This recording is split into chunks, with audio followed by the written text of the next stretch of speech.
Mitochondria. आज का जो हम लोग का टॉपिक है वो माइटोकॉन्ड्रिया है।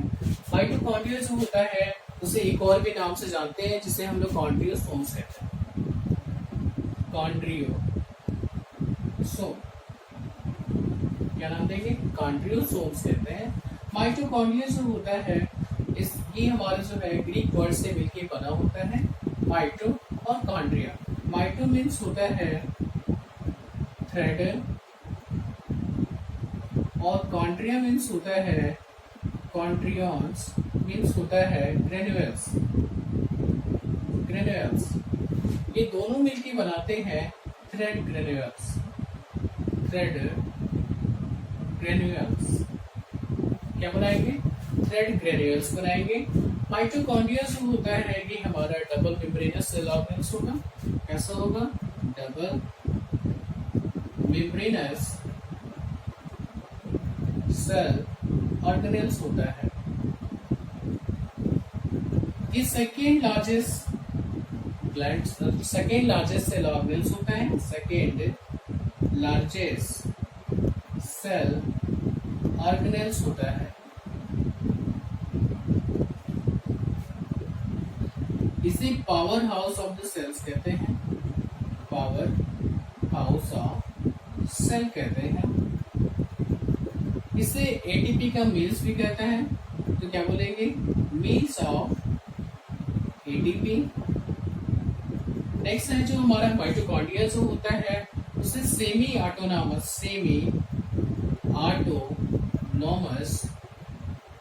सेल ऑर्गेनेल्स कहते हैं।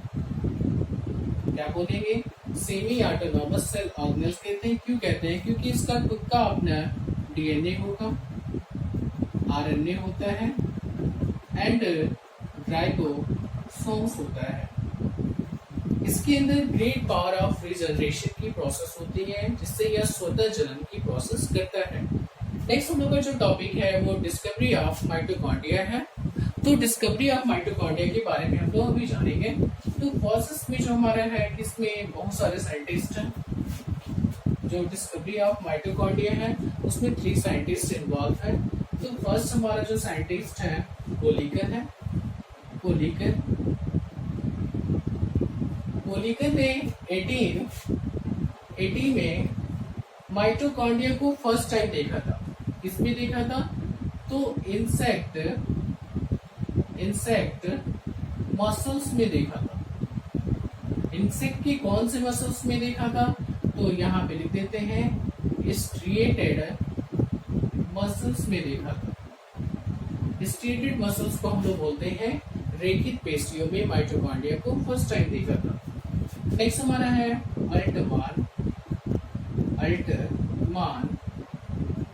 अल्टमान ने 1890 में बायोप्लास्ट को नाम दिया। क्या नाम दिया? बायोप्लास्ट नेम दिया। यहाँ पे लिख देते हैं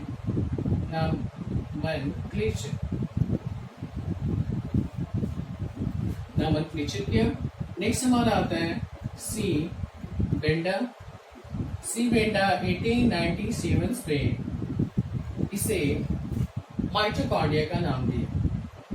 माइटोकॉन्ड्रिया इट मीन्स क्या किया? तो नामनक्लेचर किया। किसका? माइटोकॉन्ड्रिया का नामनक्लेचर किया।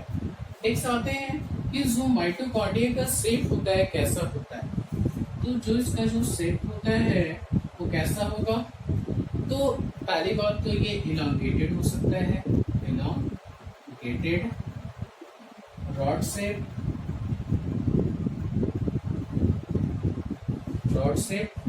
सॉरी इसको लिखेंगे रॉड शेप। स्फेरिकल और हमारा जो होगा इसका जो शेप पूछा है वो कैसा भी हो सकता है? इलांगेटेड, रॉड शेप और स्फेरिकल और इलांगेटेड भी हो सकता है। नेक्स्ट हमारा आता है कि इसकी जो लेंथ होती है कितनी होती है? तो इसकी जो लेंथ होगी वो हमारा कितना हो सकता है? और 2 से 5 माइक्रोन तक इसका क्या होगा? लेंथ होता है। और इसका जो डायमीटर होगा वो 0.5 से 1 0.0 माइक्रोन तक होता है। सबसे बड़ा माइटोकॉन्ड्रिया जो होगा उसका जो लेंथ होता है कितना होगा 40 माइक्रोन तक होता है। नेक्स्ट हम लोग का स्ट्रक्चर ऑफ माइटोकॉन्ड्रिया। नेक्स्ट हम लोग का टॉपिक जो होगा वो कौन सा होगा स्ट्रक्चर ऑफ माइटोकॉन्ड्रिया। कौन सा टॉपिक होगा स्ट्रक्चर ऑफ माइटोकॉन्ड्रिया।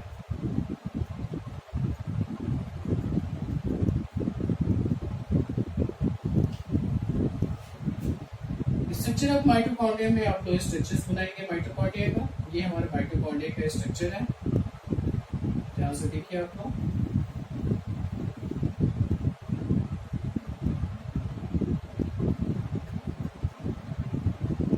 भर देते हैं।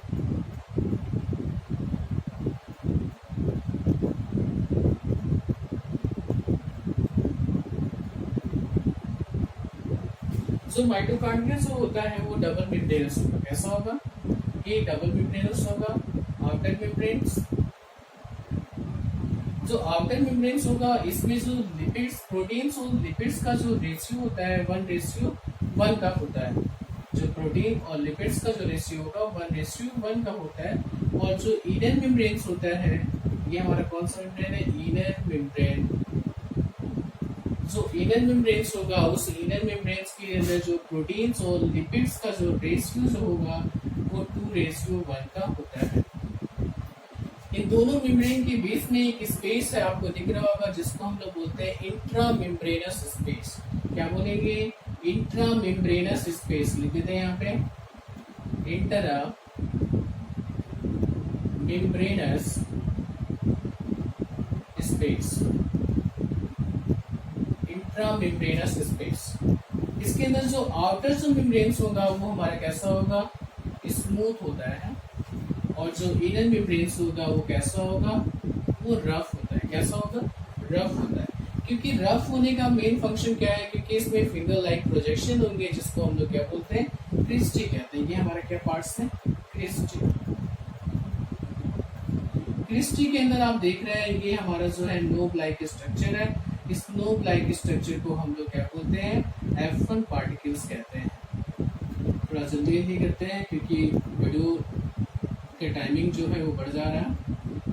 तो यहाँ पे नोब लाइक स्ट्रक्चर है ये क्रिस्टी है। तो क्रिस्टी के अंदर नोब लाइक स्ट्रक्चर होगा जिसको हम लोग क्या नाम देते हैं F1 पार्टिकल्स कहते हैं। क्या नाम देंगे F1 पार्टिकल्स कहते हैं। F1 पार्टिकल्स को एक और भी नाम से जाना जाता है जिसको हम लोग ऑक्सीसोम्स कहते हैं। अब ऑक्सीसोम्स को एक और भी नाम से इसको जाना जाएगा जिसको हम लोग बोलते हैं Fernandez Moran particle. Fernandez Moran particle क्योंकि इसकी जो डिस्कवर है वो फर्नांडेज मोरेन पार्टिकल ने किया था इसलिए इसको हम बोलते हैं फर्नांडेज मोरेन पार्टिकल्स। जो इनर मेम्ब्रेन्स होता है उस इनर मेम्ब्रेन्स के अंदर बहुत सारा लिक्विड मटेरियल्स फील होता है जिसको हम लोग क्या नाम देते हैं मैट्रिक्स कहते हैं। ये मैट्रिक्स जो होगा वो होमोजेनियस क्या होता है सोल्यूशन होता है। क्या होगा होमोजेनियस सोल्यूशन भरा होगा जिसको हम लोग क्या नाम देंगे मैट्रिक्स कहते हैं। और मैट्रिक्स के अंदर ही हमारे क्या होगा ऐसे हमारा डीएनए पाया जाएगा। ऐसे डीएनए का हम लोग बोलते हैं मीट डीएनए या इसको डबल स्टैंडर्ड सर्कुलर डीएनए कहते हैं। इसके अंदर बहुत सारे पॉइंट्स में स्ट्रक्चर पाए जाएंगे जिसको हम लोग बोलते हैं राइबोसोम्स। इसको राइबोसोम्स को नाम देते हैं 70S राइबोसोम्स।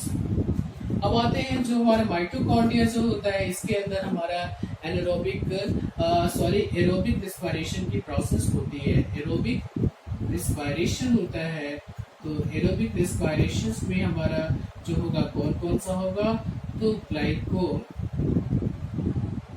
की प्रोसेस होगी, ग्लाइकोलाइसिस होगी, क्रेब्स चक्र होंगे या बोलते हैं क्रेब्स साइकिल होगी और ईटीएस सिस्टम इसके अंदर होता है। ETS system ETS system, electron transport system की प्रोसेस हमारा माइटोकॉन्ड्रिया में होता है।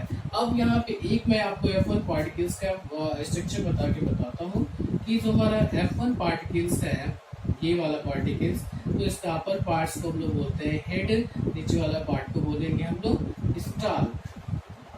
यहाँ पे जो हेड जो है उसकी जो लंबाई जो होगी, लेंथ जो होगी 75 से लेकर 100 एंगस्ट्रॉन तक होता है, और इसका जो होगा 15 एंगस्ट्रॉन तक होता है। जो इसका हेड होता है उसके हेड पे एटीपी सिंथेटेज एंजाइम प्रेजेंट होता है। ये एंजाइम क्या करता है, तो एटीपी का सिंथेसिस करता है। क्या करेगा, एटीपी का सिंथेसिस करेगा, इट मींस एटीपी को बनाता है। इसलिए इसे हम लोग क्या कहते हैं, power house of the cell कहते हैं।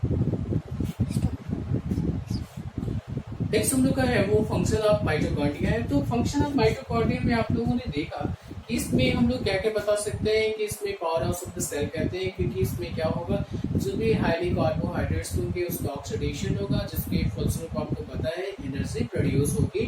तो जो एनर्जी जो उत्पन्न होती है वो ग्लाइकोलाइसिस के थ्रू होता है, और क्रेब्स साइकिल के थ्रू होता है, और ईटीएस सिस्टम के थ्रू होता है। तो आपको पता है कि जो ग्लाइकोलाइसिस का होता है, ग्लाइकोलाइसिस में कितने एटीपी बनते हैं, तो ग्लाइकोलाइसिस में हमारा टोटल 8 एटीपी बनेगा, और क्रेब्स चक्र में जो होंगे हमारे 30 एटीपी बनेगा। तो टोटल रेस्पिरेशन के फंक्शन में हमारा 38 एटीपी का फॉर्मेशन होगा, और इस प्रकार जो हमारा क्या है, ऊर्जा का फॉर्मेशन होगा। और ऊर्जा जो होते हैं, हमारा जो एनर्जी जो होगा वो ट्रांसपोर्ट किए जाएंगे बॉडी के डिफरेंट पार्ट्स में, और डिफरेंट बायोकेमिकल फंक्शन में इसका यूज होता है। तो इसके हम लोग क्या बोलेंगे, power house of the cell कहते हैं। माइटोकॉन्ड्रिया की बात किया जाए तो माइटोकॉन्ड्रिया के अंदर ग्रेट पावर ऑफ रिजनरेशन की फंक्शन होगा, क्योंकि ये स्वतः अपने आप को बनाता है, मीन्स कह सकते हैं रिजनरेशन का फंक्शन करेगा, अपने ही समान बहुत सारे माइटोकॉन्ड्रिया का फॉर्मेशन करता है। माइटोकॉन्ड्रिया की एक और भी बात देखा जाए, जिसे हम लोग क्या बोलेंगे, एटीपी का मेल्स कहते हैं, क्योंकि ये एटीपी का क्या करता है, प्रोडक्शन करता है। नेक्स्ट अगर देखा जाए तो इसका अपना खुद का डीएनए होता है, जिसको हम लोग बोलते हैं मीट डीएनए। और मीट डीएनए का खासियत है कि डबल स्टैंडर्ड होगा, सर्कुलर डीएनए इसके अंदर प्रेजेंट होगा, और डीएनए प्रेजेंट होगा तो ये क्या करेगा, रिजनरेशन का फंक्शन करेगा, और ये हमारा one generation to another generation भी हमारे क्या करेंगे, कैरेक्टर को ट्रांसपोर्ट करेंगे। इट मीन्स हम कह सकते हैं कि अगर ये माइटोकॉन्ड्रिया के अंदर कहीं भी किसी पार्ट्स में अगर डीएनए है तो कहीं से ब्रेक किया जाएगा तो क्या करेगा, न्यू डीएनए का फॉर्मेशन करता है। नेक्स्ट हम लोग का टॉपिक जो होगा वो प्लास्टिड है।